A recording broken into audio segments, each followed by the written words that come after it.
আসসালামু আলাইকুম, কেমন আছেন সবাই? আশা করি ভালো আছেন। আজ আমি আপনাদেরকে দেখাবো আমার হাতে কিভাবে খুব সহজে একটি কেক বানাবেন সম্পূর্ণ ঘরোয়া উপকরণ দিয়ে। আজ আমি আপনাদেরকে সেটাই দেখাবো।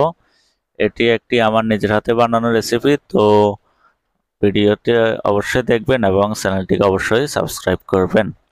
তো আমি এখানে একটি ডিম নিয়েছি এবং ডিমের সাথে কিছু চিনি দিয়েছি 2 চামচের মতো। তারপর সাথে দিয়েছি বেকিং সোডা।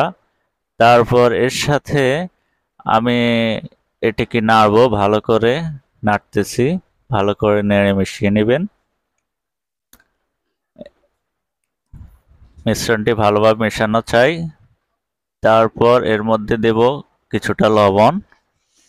লবণের পর এখানে আমি 2 চামচ তেল ইউজ করছি, 4 চামচের,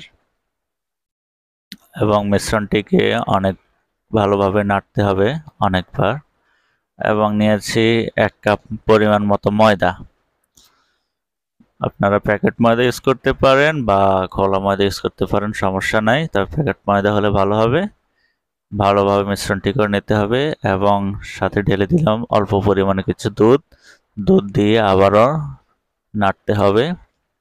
অল্প অল্প পরিমাণ দুধ মিশিয়ে বারবার নাড়তে হবে। আর একটু দুধ মেশালাম, আর একটু দুধ মিশিয়ে আবারও নাড়লাম কতক্ষণ।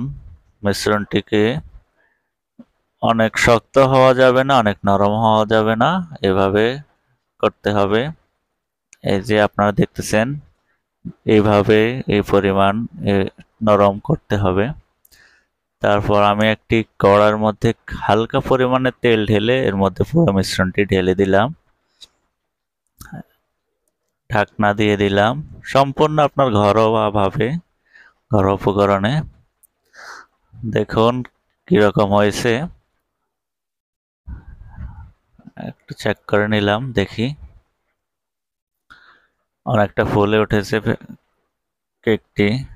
তবে আসলে আপনাদেরকে একটি বলে রাখি, কেকটি আসলে আমি তো বানাইলাম কিন্তু সম্পূর্ণ নরম হয় নাই, যেহেতু ফার্স্ট বানিয়েছি। তারপরে দেখা যাচ্ছে 80% হয়েছে, 20%-এর মতো ঘাটতি আছে। তো এরকম হওয়াটাই স্বাভাবিক, আপনারা দেখে বুঝতে পারছেন। তারপরও মোটামুটি দোকানের কেকের চেয়ে ভালো। তো এই পর্যন্তই।